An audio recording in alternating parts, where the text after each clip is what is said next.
it's K&T again. This is Dr. Jenny, and we're here today to talk about the dating series that we talked about last podcast. But this time, we're going to talk about it based on the generation of millennials and Gen Z.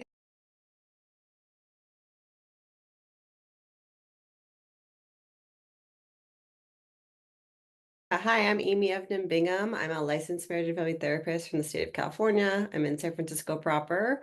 I work with individuals and couples around sex and relationships. So I'm really excited to be here talking to you both about dating today.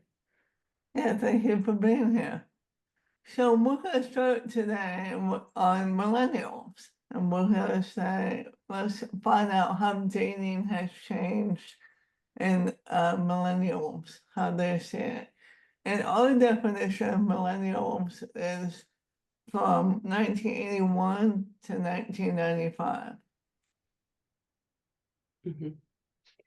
So how has it changed for millennials? How is dating going for them? Yeah, so as a resident millennial, and also someone who works with a lot of millennials, I think dating has changed a lot over the past few years, and I'm sure at some point we'll get to Gen Z as well. But with millennials, it seems that there's a big focus on connection, and a lot of folks not finding that connection from Mhm. different from dating websites to now with swiping and sites, other dating apps like Hinge and Tinder, right? And I think it's this like kind of interesting space where folks are like, do we want to be in a non-monogamous relationship? Is that really what I want? Or maybe we're in a hookup culture space. Or do I want to be in a monogamous relationship, right? And so I think folks are really starting to figure out what they're looking for right now. Mhm. And sometimes that can be Mhm. really confusing. Have you both noticed that too? Like there's all these platforms and things, and but like you said, and there's tons of platforms, but they're about the hookup. They're more about the meetup and kind of what you were saying there, Amy, about the connection itself. Talking with my daughter, and her being in the college and scene and all of this sort of a stuffs and whatnot. Um, there's also a lot more fear that I'm hearing kind of built in to it, coming from being Gen X, where we are the pioneers for the online dating and of course the whole Hmm. online scene, where we have an adventurous spirit in that way, as far as like, oh my gosh, this is the new thing. And so I've flown all over the place and probably done some very irresponsible things, I don't know, but I've met lots of people. There wasn't such a fear of it, Yeah. whereas now it's like there's all these options, but it's not connection. And this generation is different. They didn't raise themselves, and so they were coddled a little bit more. They were Yeah. much more protected than Gen X, and so they didn't have to navigate as many hardships or kind of just being left to their own shit. Out there all by themselves. So I think, like I see it, and I hear it, that there's much more fear around just going out, or much more anxiety around folk, but Yeah. then desperately needing that connection for sure. Mhm. Yeah. Yeah. And I think that's a big point too, this where how they were raised, right? Their attachment to their caregivers, right? Yes. And a lot of folks being like, you're perfect, you're great, right? Getting a lot of Yeah. positive affirmation, not Yep. getting as much maybe critical information of feedback of how to, move forward, or constructive criticism, right? Yep. Which then puts you in a place of like, why, when they are maybe getting not finding love or not finding connection, or not engaging with dating in the way they like, they start to get self-conscious about that, and want to like steer away from it or distance themselves, which doesn't obviously help their situation of being alone or wanting a partner. Totally. Yeah. It also seems to be too that, and I'd like to hear more about, if you know more things that are coming in where it's kind of a reclaiming of it. I'm not sure, but like just like you said, the confidence, that's a huge thing. They're Yeah. the confidence looks, it's like they're outwardly super confident seeming, because my mom and dad told me I'm amazing. My caregivers, my people, they lifted me up in a different way. But Mhm. then, because they haven't had as much grit, or like that steel sharpening steel in that sense, that the minute that there's anything that says, oh, you're not great, ooh, like it shuts down the system in a way that it didn't, again, that it didn't shut down Gen X. We were already, you know, fighting for our lives a lot of the times, it seemed to be, whereas then it seems much more devastating. It seems much more harder for millennials, and what I'm noticing, to kind of come back or to bounce back, to have to trust themselves. That's what it is. And then I'll stop and let you go, please. But that's what I think it is the adults did so much to pour in, which I think is lovely. However, they didn't teach the individual or the child how to nurture themselves or how to pour into themselves. They were getting it all externally, that you didn't have to fortify yourself. And so then now when you get out into the world, and now we're dating, and now we're comparing ourselves, then now if somebody says, oh, I don't like that, or, oh, you know, nope, that's not it. Then they have to go back to the caregivers to seek that comfort instead of kind of figuring out what to do. Does that make sense? Or do you, like, does that seem like a thing to you? Yeah. And I think it's like that. It's like, I'm hearing like the self-soothing piece, right? I need like external validation that someone loves me or wants me, right? Versus like, can I do that myself internally, right? Can I soothe myself when rejection happens, or when I just don't match with someone, right? That was a good one to say. Yeah. Yeah. And there's this term that I want to throw out there. It's called fleabagging. Have you heard of that one? I haven't. When you first said it earlier, right before we got on, I was wondering. All I know about that is the TV show that was on. Right, so that's where it comes from, right? It's a TV show. So the idea is that you're dating someone that isn't good for you, but you knowingly know that you're dating someone not good for you. And the point of it is like that bad boy mentality, right? I'm dating someone who's the bad boy, who's not going to be a longtime lover, but will be someone that is just good for now. And oftentimes that ends up in hurt and pain. But there's also like this conscious thing of like, I'm going to keep this person distance enough from me, so I'm not going to actually fall for them, right? So I know subconsciously they're not right, but I'm still going to do it, right? Because it's dating someone. I get that a lot. Yeah. Right. Yeah. I mean, I think we all did. Is that still happening? Is that still happening, or is that, how does that feel? Yeah, it seems to be a common trend. I think it's a way of, again, it's a way of protection, right? It's a way of saying, I am dating and these people just aren't right for me, right? And knowing that consciously, that this person isn't right for you. Part of me as a clinician is like, okay, so what is right for you? Like, what do you actually want? Does this feel good, right? Are you learning something from this experience, right? Is there something about this person in front of you that's helpful to your learning? Like, what's the role, right? How are they helping you in your dating life? So, yeah, I see that often with folks. And it's kind of like a course, right? It's like they have to kind of run its course to see like, does this work for them, or do they actually want a longer term relationship or something that feels better for their systems? Yeah. This kind of backs up to, like, Jenny, even what we were talking about the last one. My daughter, Aimee, to catch you up, she did it in college. She did on her campus a poll and a whole thing over at Michigan State, and a bunch of kids on apps and dating and how they feel about it. And a bunch of basically what came back was that in particular, the girls from the boys, or even those that identified as girls and boys, there's also non-binaries and everything else in between. But that the majority of those that identified as girls or that way leaning really actually didn't want to date. It was expected. And so because it's expected that boys and girls and peoples are trying to attract to one another, or again, this idea that, you know, and it's getting later and later, but the idea that you're supposed to be coupled up, you know, in some way. And so there's this anxiety even around like, okay, I'm supposed to do it, whether or not that's my focus, as in more and more girls were focused on them and what they were doing. And then the other piece to it was that statistically, as far as the dating apps, we know like men are just falling off. Like it's literally less than 10% that they're showing that are marketable, because women are expecting and girls are expecting a whole lot more. That you need to show up, you need to have an emotional IQ, financial, all of the things. So that, again, that pickiness is also like, there's not a whole lot out here that is worthy. So that part, like, of like I'm fleabagging because one, I'm kind of expected. Two, I do want to hang out with somebody, but there Right. really doesn't seem to be a whole lot of stuff out here I'm interested in. So it's like just to put a check in the box almost, just to gain the experience of it while not really Right. investing. Yeah. Well, based on what Sabrina's saying, Amy, what do you think?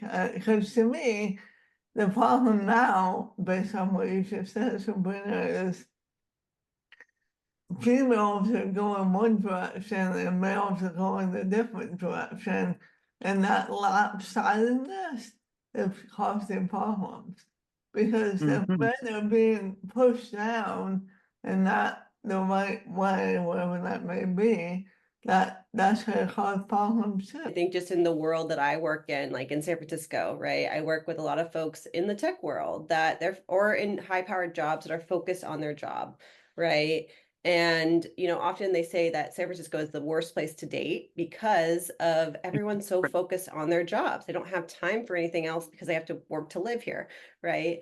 And Yeah. so there's this whole culture of, okay, this is my priority, relationships aren't, right? And I think that runs more for men in the world I live in versus Mhm. women that are like, well, I work as a priority and I want to find a partner as well, at some point. And so I think there is some discrepancy on Mhm. needs there, right? Mhm. I think when it comes to millennials, though, because they're kind of in that range of late 20s, some are maybe near 40s, they're in that range of finding maybe a more long-term partner, right?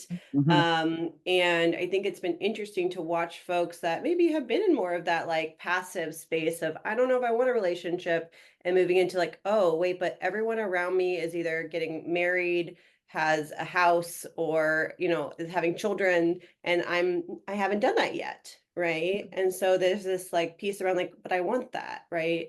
And some of Mhm. it's like, I need to have that 'cause society, like what you were talking about, like society is telling me I need to do this. But some of Mhm. it's saying like, oh no, I actually like want that. I haven't had time because I've been Oh, sure. focused on my priority. Yeah, yeah, yeah. And like you said, it's coming now to that time where they have focused on the career type of stuff, and Yeah. especially for if we're going to talk about women and getting themselves established, whatever that means for them. So, okay, now I'm ready to do the date thing, and now what? Yeah, yeah. What is this going to look for me Yeah.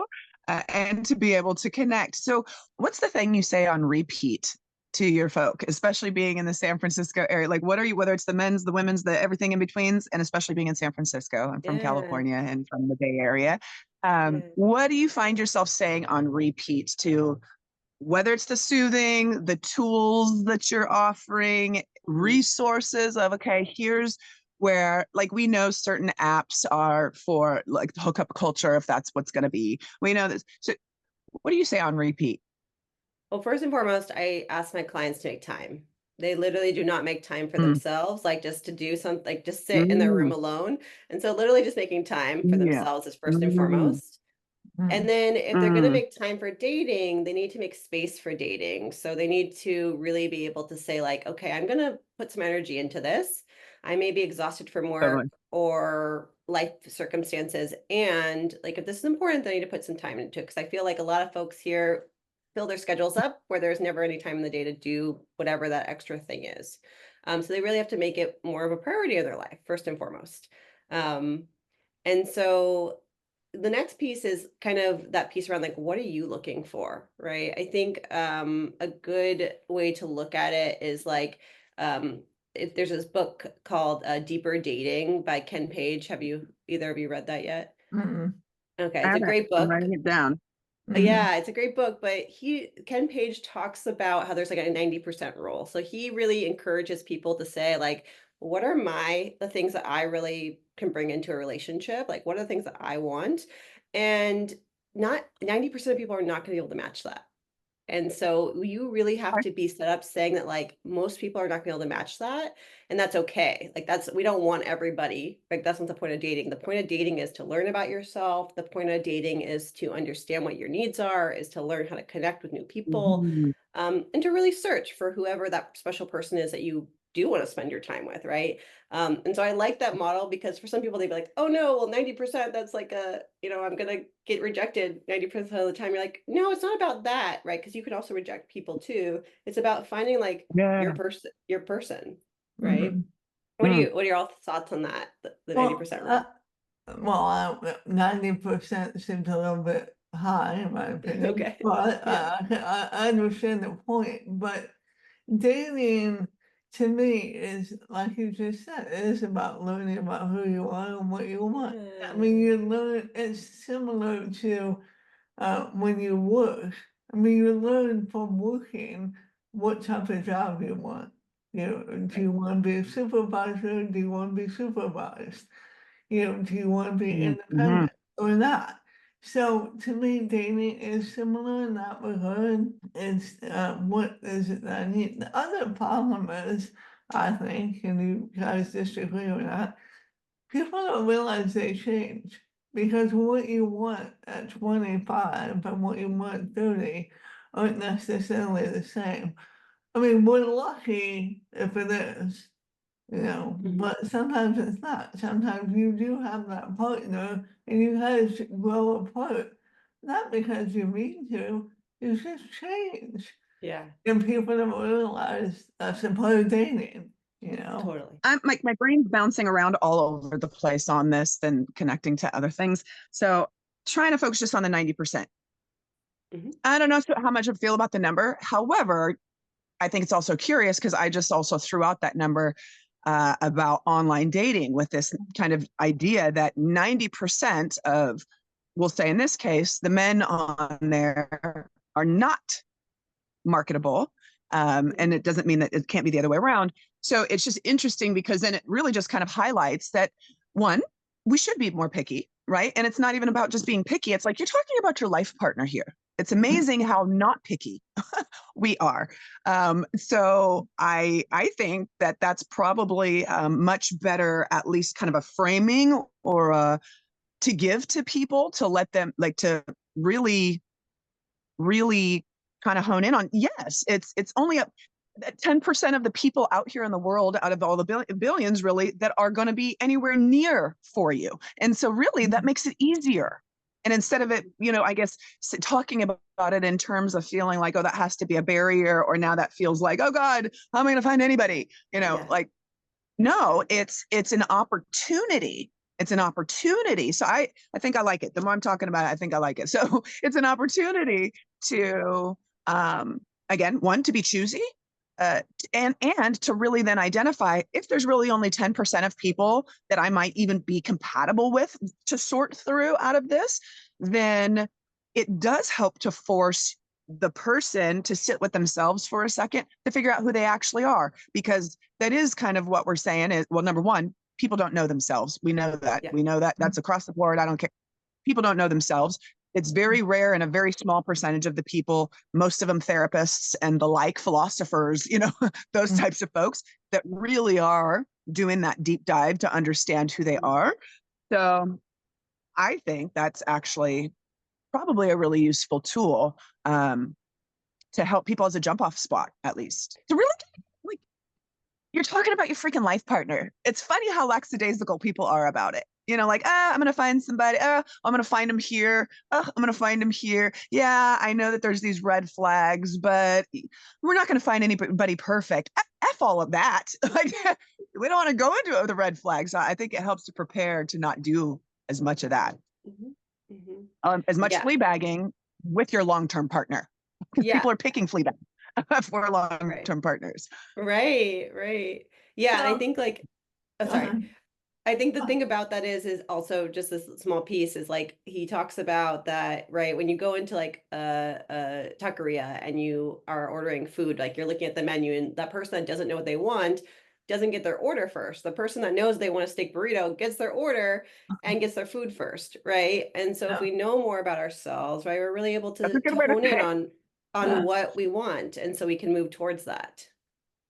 Well, Right. but sometimes you don't know what you want because you've never been there before. So Sure. That too. That too. That's true But too. 100%. 100%. So back to we could talk all day about millennials, but let's switch to Gen Gen Z. Z.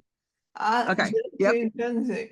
My, So 1996 to about 2010, 2010. 1996, 2010. So am I mistaken in this comment that millennials and Gen Z do not like each other? Or am I misunderstanding that? There's some conflict there. Yeah, I mean, I think with any generational gap, right, there's always like this "we know better than you" thing, right? I don't know, like I've worked with Gen Z, I've worked with millennials, like, we're Gen X and baby boomers, and like I seem to get along with them. So I think it's, for me, it's person to person, of course. But yeah, there's this like rivalry a little bit, sure, Yeah. underneath all of it. What is it though? Is it about dating? Is it about how they look at life? What is the disconnect? I'm not really sure. I'm not privy to that, and I don't see it in dating at all. Okay. Yeah.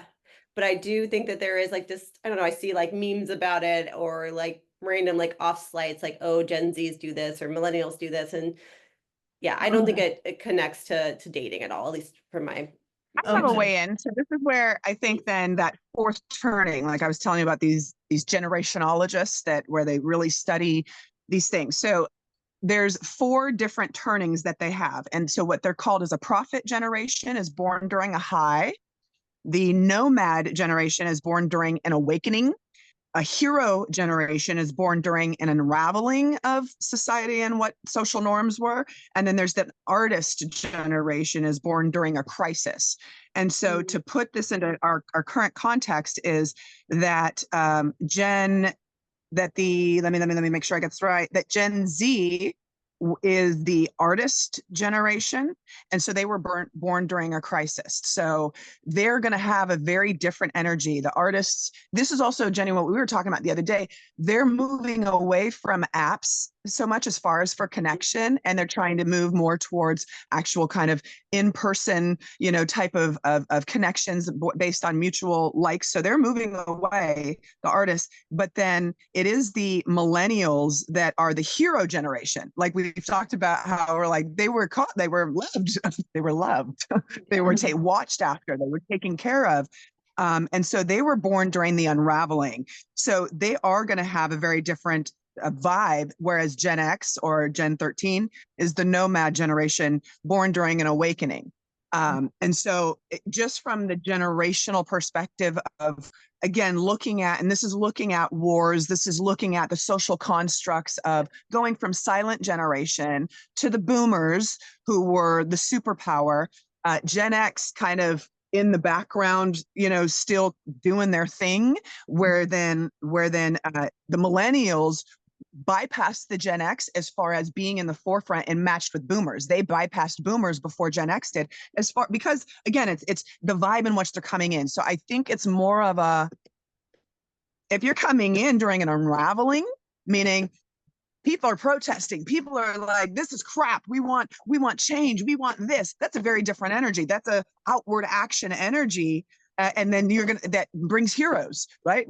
So that's the millennial generation. That's the energy they're coming in. They're coming in on heroes, and my mama loved me, and I'm going to save the world, and we're going to be this. Whereas then Gen Zs, they're the artist generation. They're here during a crisis, whereas they fought the unraveling, like we're starting to fight the powers, but now the crisis is happening, that when that happens in the transition between powers, oh, it's a crisis. Look around, we're seeing it. So if we're getting more, it feels like outside of the dating realm, but of course, all of these things are impacting how humans are trying to connect with other humans. And it is a very different vibe to be the artist who just is about, I just need to search for what my expression is during this crisis, because I don't know necessarily what I can do in here or what I'm meant to do, versus a hero energy that's like, I'm here to save the world. Here, ta-da, here I am. So that's gonna, I think, just thinking about like that is gonna, that's going to dramatically change what the dating looks like and what the needs are of those generations, or how they're trying to get those met with others. Do you see that too, Aimee? Yeah, I mean, this is my first time hearing the full reframe, which I loved. I loved hearing that. That makes so much sense in my head. So I'm still like Mm. processing what you just said, because it's really powerful. But yeah, that's definitely connects like to what I see and what I've seen through Mm. our generation. So Mhm. that's great to have some words and some energy towards that. Yeah, but makes, like you said, context of Yeah. what is going on instead of the emotions are the same.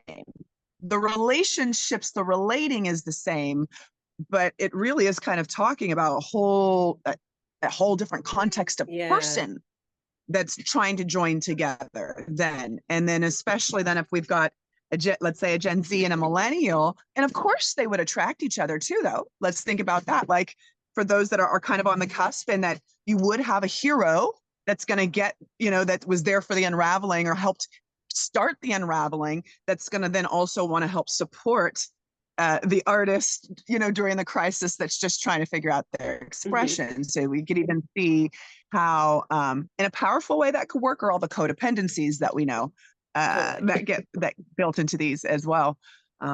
How are you seeing that show up? Is it showing up that there is any sort of an awareness about like the survival versus thriving? Or is it really just about the now and like, I'm just trying to date, man? You know what I mean? Does that make sense what I'm Yeah. asking? Yeah. I mean, I'll try to wrap that in to what I Yeah. was thinking about.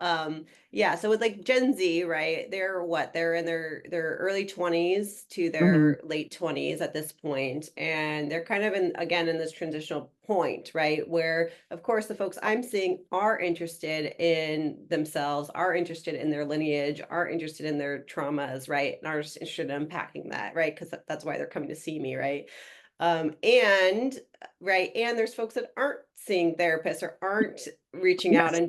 and don't know any of that stuff yet. So I think yes, and to Mhm. your question, right? I think there are some folks that do want to soul search and understand themselves and break old familial patterns, right? And really learn how to have a more thriving relationship with self and with Mm. potential partners. And then there's Beautiful. folks that don't, right? Of Yeah. course, that aren't ready for that. And that makes sense until they're in their Yeah. 30s or 40s, or Yeah. maybe never too. Yeah. Um, Well, that also kind of tracks with what we were talking, like where I was mentioning the studies were showing Gen Z is really wanting to connect in a different way and not so much electronically, even though they're right. the gamers. It's like an extreme type of a thing that they're wanting to connect in person and seeming to be more in nature type of spots, which I love. Mhm. Again, that artist, if this is the artist generation and this kind of expression Yeah. generation, then that would make a lot of sense. But then there's also then the extreme, because we know that that's how our pendulum works on these things a lot, is also this gamer, like obviously there's always gamers, but like where they're looking at like VR for meeting rooms, and that they're going to start meeting, a meta type of a situation and going on dates in that way. And then some of these electronical digital spaces. There or in nature. So I think it's an interesting and extreme, isn't it? And then what about the in-betweens? What are they doing?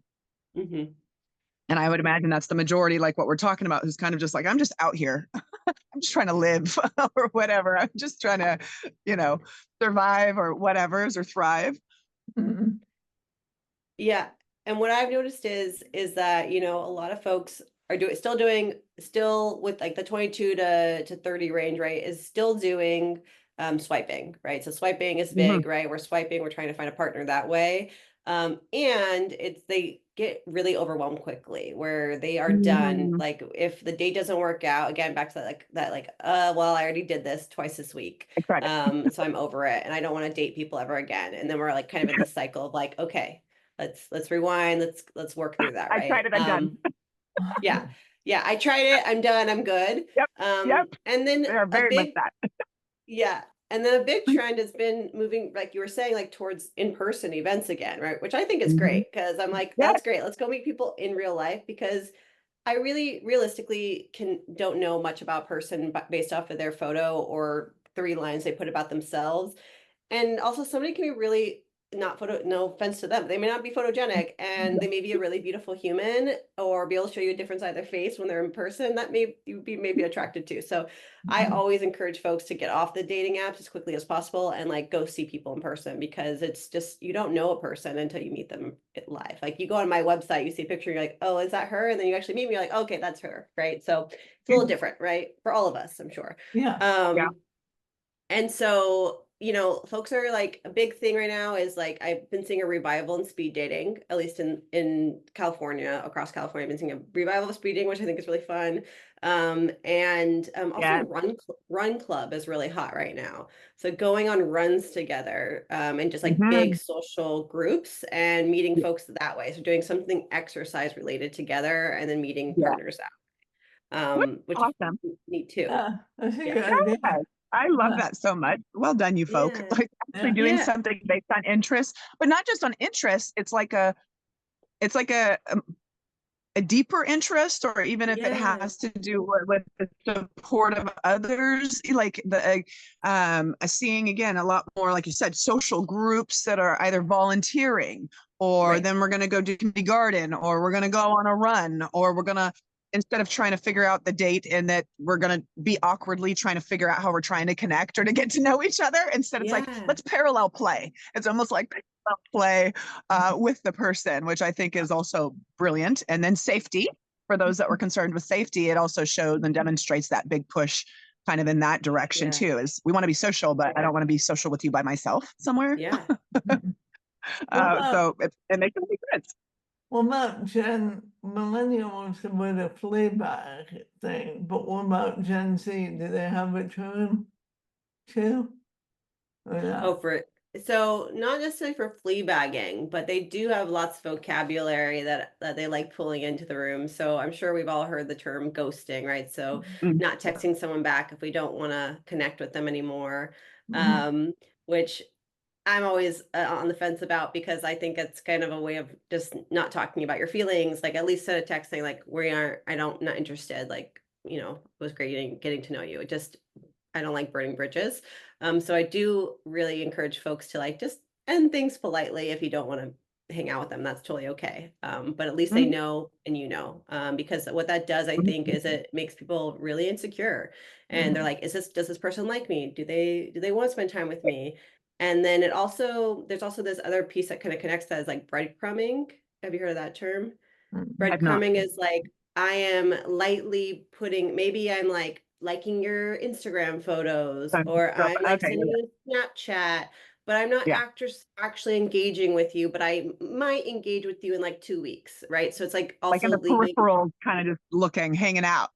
Yeah. And so I can come back into your life at any moment, right? It gives that person kind of Mhm. like a power move. And I don't like Oh, that either. sure. That feels Gross. inequitable. So, Mhm. um, but that's another piece. And then there's like situationships, I think is huge, right? So it's like not really considering yourself in a monogamous relationship with someone until you actually talk about it. That's a huge one, I Mhm. think, for both Gen Z and millennial folks, is like, let's talk about what are we? Because until you say we are boyfriend, girlfriend, or in a monogamous relationship, even, we have to consider that that's not true.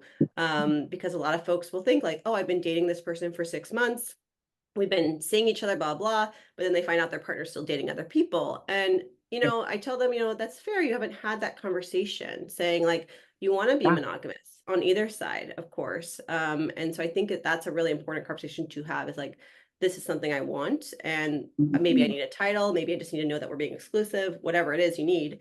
And just being able to voice that, I think, is super important in all these relationships too. Do you think I- Gen Z is more open to sexuality? Like they have a broader range of that definition, or no? Like their own sexual orientation or having Yeah, sex. Yeah. yeah, orientation. Yeah, orientation, I think definitely, at least in the folks I work with, I think Mhm. people have been getting language, at least in the California school systems, getting a little more language about what sexual identity is and what orientation is. And Mhm. they're growing up with kids that maybe identified as queer or gay or lesbian or otherwise, right? Or even their gender orientation, right? If they're non-binary folks. or, have other ways of identifying self. I think there's just been more of a culture around that within the school system, more than when I was growing up. Mhm. And so that is interesting to see kind of them coming into the room and already having this thought of like, oh, I've been thinking about this, right? Because I have a friend that Mhm. does identify this way. So I've been thinking I might also, and so we're able to have better language around it. And they're able to identify Mhm. it. It seems a lot quicker. Mhm. Totally. That What makes a about lot of sense. what about having sex? Are they I was gonna comfortable? say, what about the expression though? So now we're Yeah. identifying, but then what about expression? Because then that would require another person. But I mean, it doesn't have It to, right? could, But in this yeah, case, or yes. it could include another person, or it can Right. include like posting online about your sexual identity or people you're attracted Yeah. to, because you don't necessarily have to be engaged with someone else to be queer, right? Totally. You can really be Expressing it. attracted to Yeah. other humans and not ever engage with them, right? If you really don't want Totally. to. But yeah, I think, again, like the piece that they have the language is really important and a nice solid foundation. And then being able to say like, okay, like, do we want to try this on? Like, do you want to date, let's say, a cisgendered female? Do they want to date another female? Like, is that something when they want to try on? Mhm. Or do they, want to stick to dating men, right? What feels right for them, and what are they how are they willing to stretch? Right. So we can work through that, obviously, in our work together and figure out what makes sense for them. Right. And then they can kind of trial and error what works and what doesn't. Um, and then the piece around sex, I think sex in general, I think nationwide, I think worldwide, like, right, sex education is not important for Mhm. most schools, unfortunately. And I think it's a very big barrier for folks like learning like what is sex, what is pleasure, like people have pleasure, what is Pleasure, that? It's Mhm. not just for desire, procreating. It's Yeah. crazy. Um, and those so words. Yeah. yeah, so I think there's still a huge gap. I think Mhm. Yeah. that's, there's still a huge gap, like what is sex versus what do we see on TV, right? Right. Like in all these romanticized great shows, but they're romanticized versions of what sex is, right? As they've always have been. Mhm. Um, and so yeah, that's still, I think, a big work in progress for all generations. Well, Mhm. and I heard you all talking about it a little bit before on the coming in too, was a little bit of that conversation of, for as much openness, and like you were saying that Gen Z, and then we're going to coming in with these other, other generations not too long here, of they've been around more of this conversation, yet then at the same time is then the expression, then the actual humaning around each other. But then there's also this gap of, as there's always been, but it seems to be getting more pleasure and desire. One, Yeah. it's identifying one's own needs, wants, and desires. And I think it just starts with that any human is allowed to have needs, wants, and desires, and just being able to own that for self so then they can be met. Second piece Right. is that has to be then communicated. Most people don't know how to communicate or give themselves permission because they weren't Right. taught permission to communicate their own needs, wants, or desires. And so then they don't even know how to say it to someone else. That if you're not going to give it to yourself, I need help, or will you do this thing for me, or, whatever the case is. And so, but being able to then talk about desire, because that's in that kind of needs, wants, desires, but that feels more sexual to our culture because now we're starting to talk about the power within pleasure, which has been, Mhm. it's not as suppressed as it was, but of course there's all the reasons why the powers that be still continue to create this gap and us not talking about it and not being allowed to be talked about in a healthy way, right? Like where you're seeing intimacy in a healthy way, but pleasure and desire. I want to hear a little bit more about what do you see with how are whether it's Gen Z or even millennials talking about pleasure and desire. Is there an ownership of it, or is it more still trying to struggle with, it's here, it's present, I'm hearing about it, I'm hearing all these pansexuals and we know all these words, but then am I going to allow myself to express that? Am I going to find the resources that will allow me to, or show me what that means? Just around those two words in general, it's super open. What are you Yeah. seeing, feeling? Yeah. What are you Yeah. seeing millennials and Gen Z? So say millennials talking about it, then Gen Z. Okay. Yeah. Yeah. So with millennials, I think I can kind of hold them both for a second together, and then I'll separate them in a moment. But just in general, I think kind of what we were touching on earlier, right, around the way these folks grew up, right? Millennials, most of us were raised by baby boomers. Most of Gen Z were raised by maybe Gen X, right? And some baby boomers and some millennials, depending on what was going on there. But I think that adds a huge piece into it because of their language of how they spoke about it at home, right? Or talked about affection, talked about pleasure, talked about maybe even like, I really don't want this food tonight. I want something else, right? Very basic desire needs, right? Were often not talked about in these homes. And so I still Mhm. see that with both sets of clients, right? I see that just that not knowing, right? Like you're saying, just not knowing what their own needs are. What do I actually want to Mhm. have? Like what feels Mhm. good on my body? Am I allowed to say that feels good, right? Is Mhm. pleasure okay? Like, or am I Yeah. going to get shamed for it, right? Is Shame. like that, yeah, right. Is that like, if I say this feels really good, am I being, some folks are like, am I being vain because this feels good? I'm like, no, I think that's wonderful. That feels good for you. Right. And so there's this also this thought around like, am I being vain? Am I being like too Am I being selfish yeah, in a bad selfish. way? Yeah. Thank you. Yeah, exactly. Yeah. So it's an interesting piece, but I think a lot of it comes from when they were young, right? And they're growing up stuff. And that's a lot of the work that we do together is like, how do you get those needs met? Right. How does someone Mhm. else know what you are thinking or what you feel unless you know what you think and what you feel? So a lot of the work that I do with folks is just really relearning their systems, right? And I do a lot of Mhm. somatic work, so working with the body around like Mhm. how do you know internally like I want even like food wise, like how do you know you want mac and cheese versus a fish taco, right? Like just what tells you that, right? And so we work on like those senses and how we really get in touch with our intuitive because it got shut down years ago when you were Mhm. told this is bad. You're not allowed to have feelings. Go in your room. We don't talk about this feeling, whatever that feeling is. Um, yeah, so I think that's a very broad thing, but for all generations. And then I see like mostly with Gen Z folks, yes, they have the little more language around it, but they're still worried about sharing things with other people. There's a vulnerability piece of like, I don't trust that you're going to care what I have to say, or I don't trust that this person in front of me is trustworthy or honest or going to take Mhm. what I have to say as fact or truth.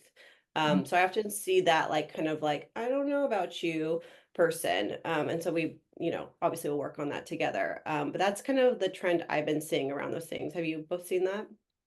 I was just going to say too, just as a reminder, Jenny, and then if you've got a Yes. thought, remember too that that's the artist generation that was born during a crisis. The one that you were just talking about, of saying, I don't know that I trust that. Of Yeah. course, right?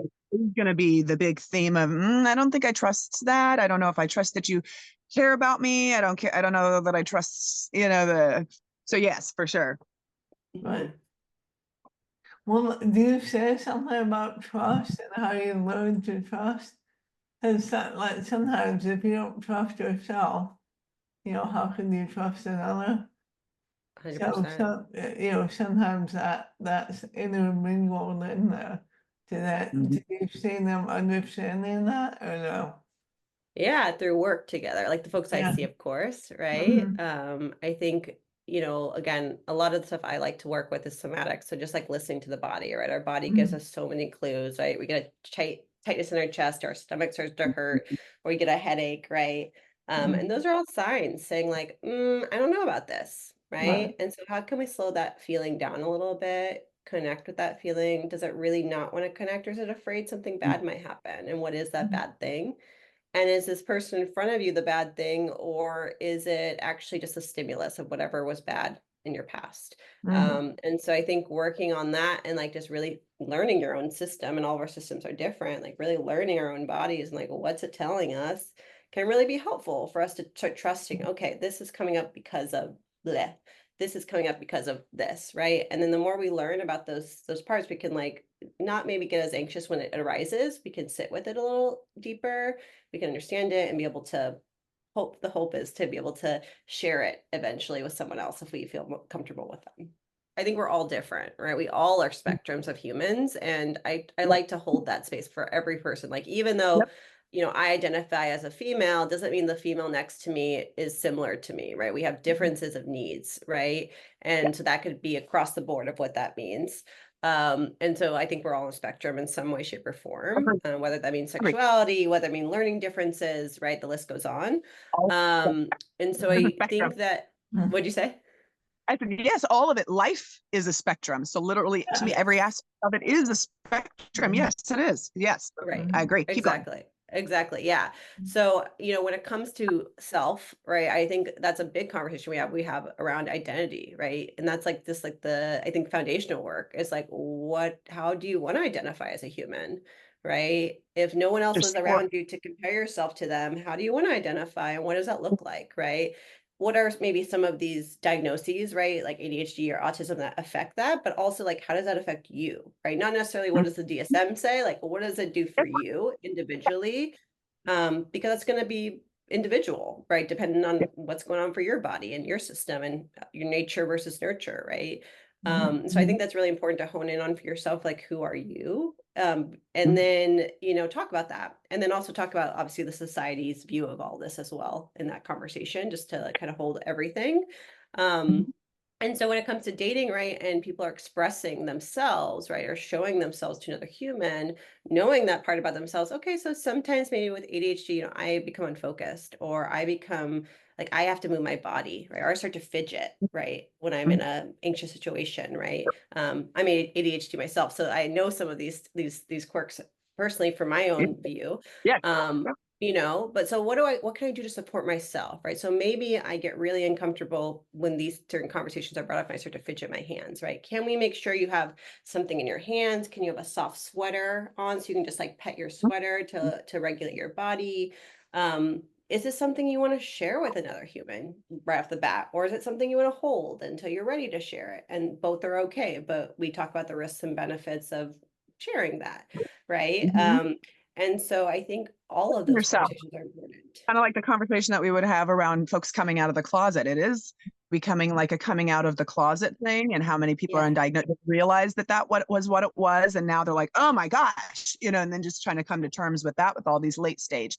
I see a lot of millennials and Gen Z, and it seems to be, I myself am ADHD, so I'm both, and that's a lot of fun. And of course, I've married an ADHD. I see that seems to be the thing, that a lot of times it's an autistic-ish or an ADHD or whatever's woman with an ADHD male, and holy shit. And so then the things that we know, again, humans being humans, but then the things that we know are also kind of emotional regulation is going to be a big thing. The identification of the needs, want, and learning how to say it. Again, some of those basic, like what we're saying. And so that's what I'm seeing is a lot of time for us is spent just on those two pieces. Needs, wants, and desires, that I have them, and how do I communicate them in an effective way, and then just the emotional regulation all day. And then, like you said, it's just now coming into where I love that it's a decision if you're going to share this, and also it's also recognizing it doesn't have to be an anxious thing, and allowing people to view it not in the negative light, so that it's not one more thing now that I have to look at, that there's something wrong with me or I'm broken. I don't view it in that way at all. That it's accommodations. All humans need them. But yes, it is very much a big piece, and for the dating and the whole thing of then eye contact. A lot of us struggled in different forms of the social relating or just social anxieties, and so again, just in the whole culture, as I'm seeing this larger uptick and upswing, one, of more people actually having it, but then two, more people recognizing it. And so now what? And how is that affecting? Oh, it's affecting it greatly. That was why you felt a little bit more awkward than what you think your friends do. So if you're comparing yourself to what these other folks are doing, that is going to make it feel a lot harder. You are going to feel, broken, or that I can't do this, or that it's, and so then they tend to isolate. Like you said, I tried it once. I got a piece of rejection. I didn't trust that they were going to like me. And so I don't have as much tolerance to try to put myself out there. That's what I'm noticing then with the Gen Z, whereas millennials, they do have a little bit more of that, that kind of fight of like, I'm going to try it, more, I'm going to try it, but they're wounding also at the same time that's happening. I was gonna say in the it's more like trying. people, it feels more like people pleasing in that space of like, I'm gonna Yeah, try for it sure. because mom said I can do it, right? And Mhm. maybe Yeah. it's not the best relationship. So there's like this balance, right? Of like, yes, you should be trying things more than once to see if they feel good. And like, are we doing this for yourself or for the other Yeah. person? Yes. Yes. And then the burnout. And again, these different terms that we have of if you keep playing the game of trying to people please and all of this, the masking and whatnot, then there is a burnout. And I'm seeing that in younger and younger. Um, so super thank you for having this conversation with us. Like this has been awesome getting another perspective for sure. And to learn more about you and what your work is and in San Francisco. So also, we want to make sure that our listeners know how to get a hold of you and what you're doing and where you're at. So if you would just take one more moment to let us know how to get in contact with you. And also, if you have is there a program in particular? Is there a course or a passion project that you're working on right now or focused on right now? Then if you want to share that or you have something of that nature. Awesome. Well, yes, thank you both so much for having me today. It's been so much fun to talk to both of you. I've learned so much from both of you already. So I'm out of San Francisco, California. I work in person and online, virtually across California. And you can find me at my either through TikTok. I'm a TikTok therapy with Aimee, or through Instagram therapy with Aimee LMFT. And it's AIMEE.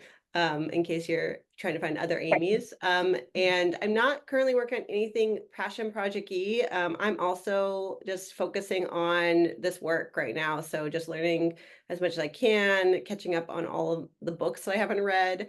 And so doing like some inner work and passion projects for myself. So, but I would love to connect with you all again, and also with any viewers that would like to connect with me as well. Thank you. Beautiful. Yeah. Thank you so much. This is honestly, it's been a great convo. And again, appreciate your insights in the work that you're doing in the world. So I'm super grateful to learn from you more and to connect more and to see, to bounce more ideas off. Jenny? Awesome. Yeah, thank you, Amy. We appreciate you being a guest today, and hopefully you'll come back again. And thank you to everybody watching. Don't forget to subscribe. If you have any questions or concerns, you can email us at contact@kissandtellmagazine.com. And don't forget, Masculinity Matters Conference is coming up soon. That conference is for everybody. It's not just for professionals. We're hosting it for the general public as much as we're hosting it for professionals. Once again, Masculinity Matters Conference. Thank you for today.